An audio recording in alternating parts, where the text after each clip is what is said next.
Vamos a comenzar entonces ya en firme con el estudio de la primera operación de la inteligencia. La manera más correcta, la manera más aristotélica de iniciar con el estudio de las cosas es comenzar desde lo más general hacia lo más particular, de lo más claro hacia lo más oscuro, de lo que es más evidente para nosotros a las cosas que ya son menos evidentes. Porque en la filosofía aristotélico-tomista se dice que lo que es más conocido, lo que conocemos más, aquello que con firmeza tenemos ya claro, es lo que nos debe llevar a explicar las cosas que conocemos menos. No al revés, no al revés. Nunca en la filosofía aristotélico-tomista nunca se parte de un vacío. Siempre hay un conocimiento previo a partir del cual arrancamos a conocer lo demás. Y muchas veces es simplemente el nombre de una cosa, como en este caso. Vamos a hacer de cuenta que ni ustedes ni yo sabemos nada acerca de esta primera operación de la inteligencia, solamente sabemos el nombre. Se llama simple aprehensión. Eso ya es algo, saber el nombre, porque imagínense ustedes que alguien les dijera: me voy a dedicar al estudio de algo. Y le preguntamos: pero ¿qué vas a estudiar? No sé. ¿Cómo se llama eso que vas a estudiar? No sé. ¿Existe eso que vas a estudiar? No sé. ¿Dónde está? No sé. Y no supiera nada acerca de lo que supuestamente quiere estudiar. Absolutamente nada. Ni siquiera el nombre. Sería realmente absurdo. Sería imposible que esa persona pudiera dar ni siquiera un paso en el camino del estudio, de lo que sea, ¿no? Imposible. Siempre se parte entonces de algún punto, siempre hay un conocimiento previo, un conocimiento anterior. Fíjense ustedes cómo, nomás partiendo de ahí, se puede ya ver el error o uno de los errores de la manera en que René Descartes, el filósofo francés considerado padre de la filosofía moderna, quiso hacer filosofía. Y es que él, como ustedes pueden ver en cualquier manual de filosofía, quiso empezar de cero. Empezar de cero. A este señor le parecía que todos los que habían pensado o intentado pensar antes de él se habían equivocado. Así de sencillo, se equivocaron todos. Nadie dijo nada de valor. Todos eran unos tontos que no sabían nada. Por lo tanto, yo, René Descartes, estoy llamado por la providencia a comenzar todo de cero y construir todo de cero. Entonces voy a dudar de todo. Voy a poner todo entre paréntesis y hasta que yo, René Descartes, no dictamine sobre la verdad de todos estos asuntos, no puedo empezar entonces a construir una verdadera filosofía. Claro, con semejante punto de partida, que realmente no es un punto de partida porque no hay nada por ahí, tuvo que enfrentarse Descartes a un montón de problemas, ¿no? Entonces ustedes pueden tomar un libro de filosofía y van a ver cómo él primero entonces, al dudar de todo, parece que llegó un momento en el que se dio cuenta que a pesar de que podía dudar de todo, el hecho de dudar, el hecho de ser capaz de dudar, le daba la certeza de que él existía, porque dudaba. Y obviamente para hacer algo primero hay que existir, ¿sí? Entonces él dudaba, se daba cuenta que era capaz de dudar, por lo tanto eso le decía que al menos él existía. Entonces ya tiene algo, él existe porque duda. Luego, como puso en duda todo, compuso todo entre paréntesis, la existencia del mundo, del universo, de la materia, de las demás personas, de todo, entonces dice, bueno, ¿cómo hago entonces para encontrar, para fabricar de alguna manera la realidad? Ustedes y yo le diríamos: señor Descartes, abra la ventana de su casa, mire hacia afuera y ahí está la realidad. Pero él no, él quería sacar la realidad de su cabeza, de sus ideas, porque se creía llamado a llevar adelante esa renovación de la filosofía. Entonces se encontró que entre esas ideas que él ponía en duda había una que evidentemente no podía poner en duda, que era la idea de Dios. Y no la podía poner en duda porque resulta que la idea de Dios tiene una cosa particular, y es que la existencia va incluida en esa idea de Dios. ¿Cómo así? Claro, cuando pensamos en lo que es Dios, es inevitable entender la palabra Dios como un ser que existe. ¿Por qué? Porque Dios tiene que ser el ser con todas las perfecciones, y existir es una perfección, porque claro que es mejor existir que no existir. Entonces Dios tiene que existir. Si vamos a decir que Dios es el ser que tiene todas las perfecciones, pues tiene que existir. Entonces Descartes dice que hizo un gran descubrimiento, que descubrió que la idea de Dios lleva incluida la existencia, y además descubrió que él, Descartes, como duda, entonces existe y ya tiene dos existencias de las que no puede dudar, que son él y Dios. Y entonces a partir de ahí empieza a desarrollar, según su método, a sacar de su cabeza y de sus ideas, de su idea de yo y de su idea de Dios, empieza a desgranar, como a deducir la realidad. Entonces, pues, ¿qué tipo de realidad construyó Descartes? Pues una realidad pensada, no la realidad que se ve a través de la ventana de su habitación, sino una realidad meramente pensada.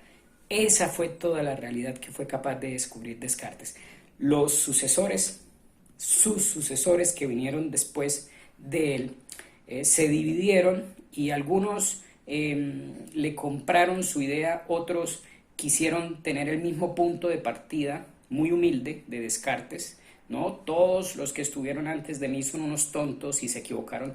Ese punto de partida muy humilde lo quisieron tener, pero no de la misma manera que Descartes. Entonces se bifurcaron los caminos de sus seguidores, y unos cogieron por un lado, otros por otro.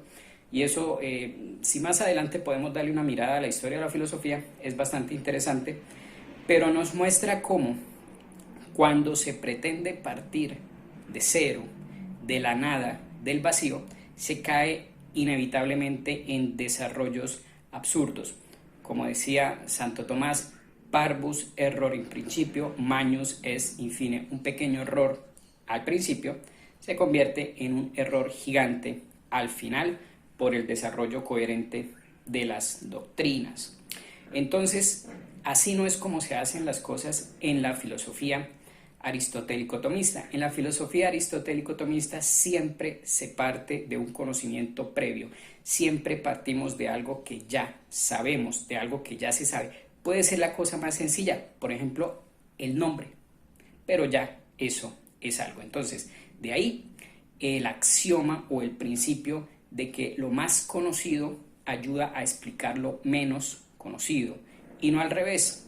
Por eso conviene comenzar el estudio de esta primera operación de la inteligencia analizando el nombre. Entonces, el nombre de esta primera operación de la inteligencia es simple aprehensión. Está entonces conformado por estos dos elementos. Respecto del primero, la palabra simple, para comprender su significado conviene ponerlo al lado de su contrario, que es la palabra compuesto. Entonces la palabra simple como que se opone a lo compuesto. Lo simple es lo contrario a lo compuesto. ¿Qué es lo compuesto? Pues lo compuesto es lo que tiene partes. Entonces lo simple sería aquello que no tiene partes. Pero por otro lado, lo compuesto también es algo que tiene partes, pero que además de tener partes lo podemos separar en sus respectivas partes, como por ejemplo el motor de un carro, que es algo compuesto, tiene partes y las podemos separar y analizarlas por separado, ¿cierto? Bien, en este sentido lo simple se opone a lo compuesto porque o no tiene partes, como primera medida, o no tiene partes, o tiene partes pero no se pueden separar. Les pongo un ejemplo. Si yo me paro frente a un árbol con la intención de conocerlo y veo, por ejemplo, que es verde, Entonces mi inteligencia toma esa formalidad, verde, y conozco que el árbol tiene realmente esa forma, ese aspecto, es verde. Pero si ustedes se fijan, el concepto de verde, lo verde, pues es simple porque no tiene partes. ¿Cómo podemos dividir lo verde? Lo verde es lo verde, no tiene parte, no tiene cantidad, no tiene otras cualidades añadidas aparte del simple hecho de ser color verde. Por ejemplo, el concepto de hombre. El concepto de hombre es animal racional, el hombre es animal racional.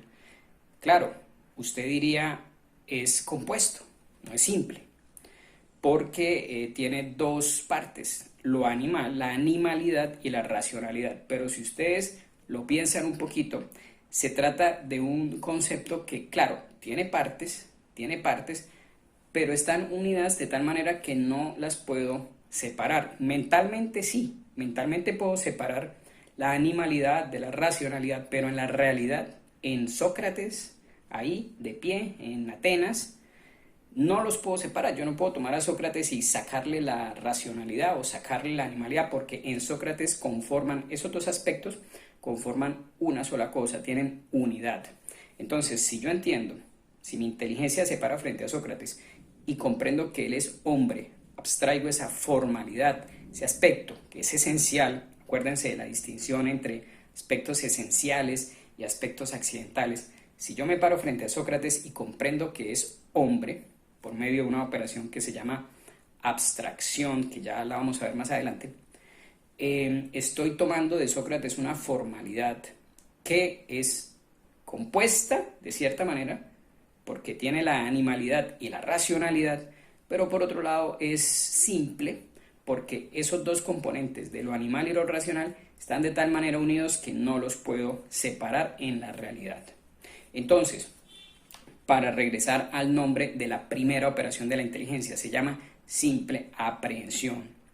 En esta primera operación de la inteligencia, entonces nuestra inteligencia se para frente a la realidad de las cosas, toma sus aspectos formales como unidades, su color, su altura, su especie, su género, su localización, características, cualidades, etcétera, etcétera, etcétera, pero todas entendidas como unidades de sentido, unidades conceptuales que no se pueden separar, incluso aunque de alguna manera podamos decir que tienen partes.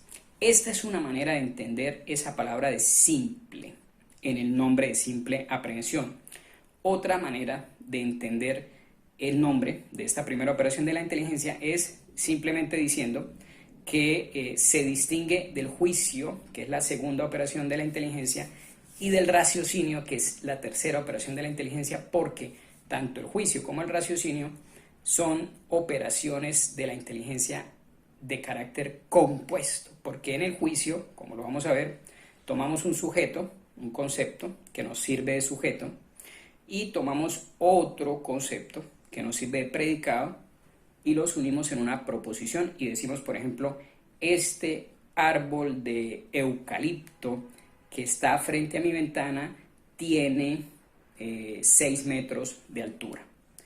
Tomo conceptos y los uno. Entonces el juicio es una operación compuesta porque une distintos conceptos.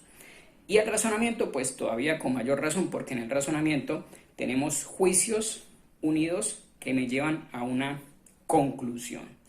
Esta entonces es también otra manera de distinguir la primera operación de las otras dos y de llamarla simple, porque es que en la primera no unimos conceptos, ni hacemos juicios, ni hacemos razonamientos, sino que simplemente la inteligencia se limita a considerar aspectos, a tomar aspectos sin decir nada de esos aspectos, sin afirmar, negar, predicarlos de los distintos sujetos, con la intención de conocer y de describir la verdad de las cosas. Esto es esto, esto es así, esto es así. No, en la primera operación nuestro intelecto simplemente está tomando contacto con la realidad a través de la aprehensión de las distintas formalidades que componen lo real. Por esta razón, esta primera operación se llama simple aprehensión.